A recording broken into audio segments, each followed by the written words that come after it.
अस्सलाम वालेकुम। SM news के साथ मैं हूं मुक़द्दर रज़ा। SM न्यूज़ स्टूडियो में खुशामदीद। खबरों का सिलसिला बढ़ाते हुए हम शामिल करते हैं कराची से। कराची के इलाके पटेल पाड़ा में 60 साल बुजुर्ग दुकानदार ने डकैती नाकाम बना दी है और डाकुओं पर मुक्कों की खूब बारिश की और वाक़े की फुटेज SM न्यूज़ को वसूल हो गई है कि जिसमें देखा जा सकता है कि डाकू ने खरीदार बनकर दूध की दुकान से खरीदारी की और मौका देखकर दुकान में घुसकर बुजुर्ग दुकानदार पर असला तान लिया। इसी हवाले से अपडेट कर रहे हैं SM न्यूज़ के ब्यूरो चीफ जुल्फकार अली जी। जुल्फकार, आगाह कीजिएगा इस हवाले से।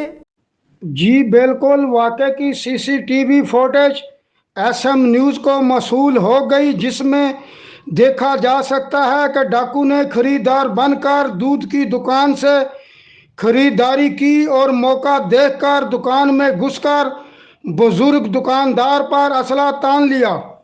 बुजुर्ग शहरी ने मसल्ला डाकू को दबोचा और काउंटर पर गिराकर घूंसों की बारिश कर दी।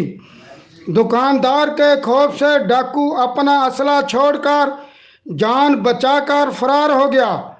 पुलिस ने CCTV फुटेज की मदद से मुलजम की तलाश शुरू कर दी है। जी बहुत शुक्रिया जुल्फकार, तफसीलात से आगाह करने के लिए। अब तक के लिए इतना ही। मजीद खबरों के लिए देखते रहिए SM न्यूज़।